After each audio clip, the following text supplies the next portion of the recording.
Hi guys, welcome back to my channel. Thanks so much for clicking on this video. Today I thought we could talk about body acceptance, and that's a very complex and complicated topic. I feel like everyone has their own version of it, their own lived experiences of it, but I thought I would just keep it really simple and talk you through my top 3 things I have done to kind of shift my mindset towards my body and how I feel about myself. And you can look at it from like body positivity, body confidence, body image, self-acceptance, literally anything. I just thought we could talk it through because it's something that I don't think is really talked about enough. I feel like we've got a lot on social media of trying to look a certain way, but not quite enough of trying to help you to become like your best version and making sure that you're sticking to like being unique. And I feel like with that comes a little bit of body acceptance. I've got my notes in case my mind goes blank, quite often does when I'm literally just talking mid-sentence. But I just want to start by saying that you can literally be any size or shape to struggle with body image, body confidence, anything. So if you're currently struggling with your body image, then maybe keep on watching and I will try and keep it short and sweet and we'll get straight into it. So the first thing I'm going to say is be picky with social media. Obviously the first thing I'm going to talk about is social media just because of the impact that it can have on us. Now I absolutely love socials, I love posting, I love consuming content, but I do think that there is a certain expectation that we carry, and that could look different for everyone, but I do think there is a certain level of expectation and competition there which is just quite negative. So be picky with who you're following, who you trust, whose content you watch. I feel like you've got to be really intentional, especially if you're young and you're watching this and you're looking at all these big influencers, which are great. Like, none of what I'm saying is trying to knock anybody for whatever content they make, but I feel like it's really important that you are intentional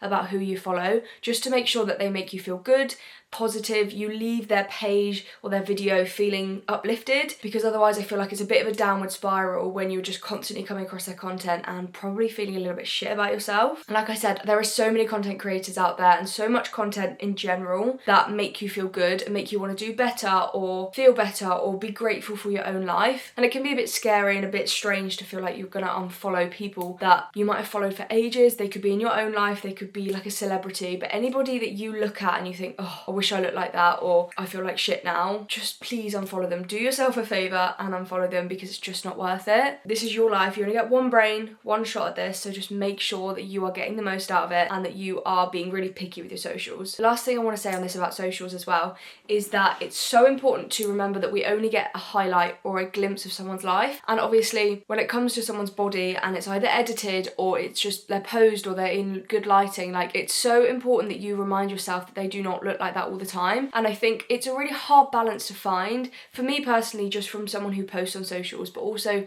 as someone who consumes it, it's really hard to find that balance between enjoying somebody's content and being able to kind of detach what they look like all the time. Do you see what I mean? So like, obviously we know that some people edit, Photoshop their photos and their bodies, and they might have like smoothing filters on or things like that, which obviously is kind of selling you a bit of a false sense of reality. But I think for the most part, a lot of people just post their selfies that they feel really good in, or their bikini picture that they might feel really hot in, and I think like that is great, and I think that's really nice that social media is like that. Just make sure that when you're consuming that content, you're being really like aware of how you're taking it and how you're receiving it, but just to make sure that you don't then come back on yourself and be really negative about yourself, because again, like I said, if that's what you're doing, then just make sure click the unfollow button. We don't need that. We don't need that around here. The second thing I want to say is allow your body to be, which can be a bit of a scary thing when you kind of don't sit with yourself, when you're not feeling at your best or you're not in the best lighting, whatever it may be. But this is why I also spoke about social media a bit first, because I feel like this is kind of what it's toxic for as well. It can sometimes make you feel like you are not good enough for not looking a certain way or not living up to like a certain standard, for example. Just referring to my notes, is kind of choosing not to live by what you should look like. And again, what I mean by that is literally how some people's accounts might make you feel or how a picture might make you feel. And it's kind of choosing, it's like an active choice to not live up to somebody else's standard. Again, really hard to find and really hard to practice every day, but so important, because you have literally got one body and your body does so much more for you than look like a picture where someone's got no cellulite, a flat stomach, a tiny waist. Like, it's so much more than that, and I think it's really important, like I said in the first point, to unfollow anyone that makes you feel shit about yourself, but also kind of take action and choose to not live up to that standard, which again, it will not happen overnight. Like, we do not not want to be trying to do quick fixes overnight. You're not going to suddenly be the most confident person overnight. But once you can kind of accept your body for what it actually looks like, you kind of give yourself this like freedom within your mind. It kind of feels like a breath of fresh air when you're able to sit with yourself when you've got rolled, or maybe you're at the beach and someone takes a photo of you and you can see your cellulite. And rather than hiding away and being like, oh my god, that's so embarrassing, I have cellulite, it's kind of allowing yourself to see that version of yourself and be okay with that. And again, it's not all about loving every part of yourself. Like, I feel like self-love can be twisted into loving literally every part of your body, and I personally think that that is not necessarily how it has to be. Like, you don't have to see a picture that you don't like of yourself and be like, wow, I love that, and trying to convince yourself. But you do want to try and rewire your brain so that you are accepting of what you see and that you're not negative towards yourself because of it, if that makes sense. So like seeing a double chin in a photo, when someone catches you off guard and you can literally see your double chin, and sometimes when you've been spending too much scrolling on social media, you might look at that and think, oh fuck, like that is awful, that is, you know, horrible photo of me, delete it. But if you can just sit with it just for a second and just in the back of your mind think, that's okay, double chins are normal,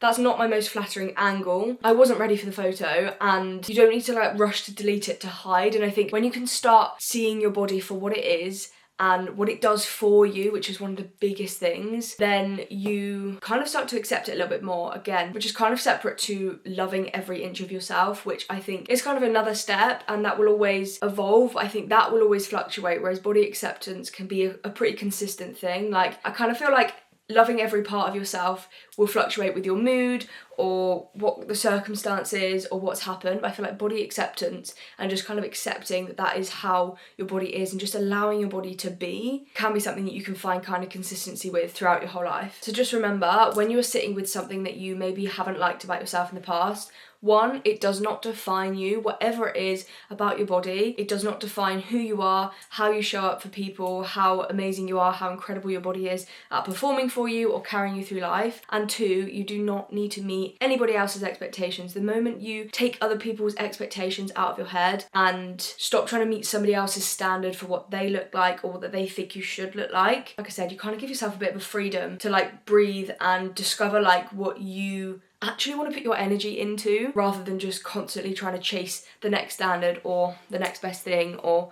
looking a certain way. And the last thing I really want to talk about is how to set goals that are realistic for you. Now, the reason I want to talk about this is because my job is as a coach to help people discover confidence, perform to their best, achieve their physique goals, become the fittest version, all of this, right? And focus on nutrition and live kind of their healthiest lifestyle. And all I want to do is promote living the healthiest lifestyle. But with that, in my opinion, comes knowing the difference between other people's lives and what a healthy lifestyle looks like for everybody, because it's obviously different. So I feel like there's a big divide between being body positive and kind of just accepting yourself the way you are and not changing your body or not thinking about your health, and being like a gym girl and having physique goals and kind of working hard on your body. And I feel like there's a bit of a divide, whether it's on social media or just in normal life, between those two. And I just feel like it's really important to set a goal for yourself that one is realistic for your body that you can actually achieve, and two, to love yourself along the way. I feel like I personally think that you are absolutely able to set a physique goal but it not be really negative to get there. You don't have to hate every inch of yourself to want to lose a bit of body fat or gain a bit of weight or gain a bit of muscle, whatever it is. Like, I don't think you have to hate yourself to get there.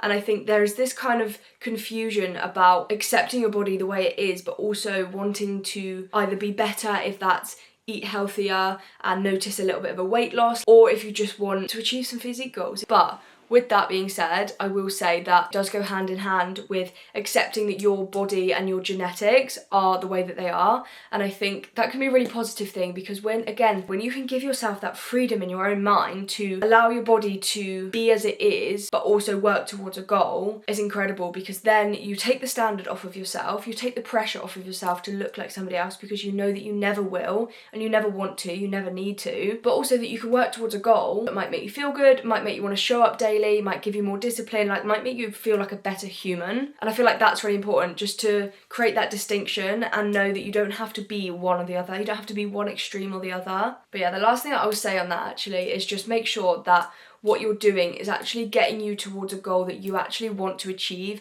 and that your body is actually capable of achieving without it being harmful. There's a lot of like very naturally lean people, very petite people out there, and if you are not somebody that sits there naturally, it's not to say that you can't ever get there or achieve that goal, but maybe you need to think about whether it's worth pouring all of your energy into that when it could potentially be harmful to your hormones, to your mental health, to your relationship with food. I feel like that's a whole nother topic of conversation, but just making sure that you're accepting the way your body is, your genetics, and also working towards a goal or pushing yourself that is actually achievable and realistic for you. But yeah, it is quite a minefield of a topic to talk about, to be honest, but it's something that I'm so passionate about, and whatever point you are at in your life, wherever you are when you're watching this, just know that you absolutely can accept your body for the way it is and also work towards a goal and also not live up to the unrelenting standards of somebody else in whatever form that is, whether it's somebody you know, whether it's somebody you follow online. Just make sure that you are remembering that this is your body, your mind, and you only get this once. So cherish your body for what it does. Just know that you're sexy the way that you are and you deserve to feel good in your body because you don't need to change for anyone.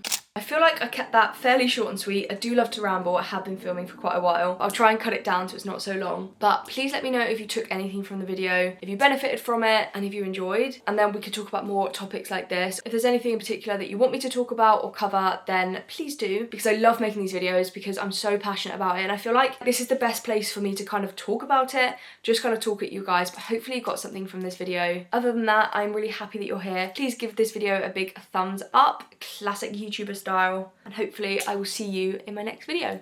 Mwah. Bye!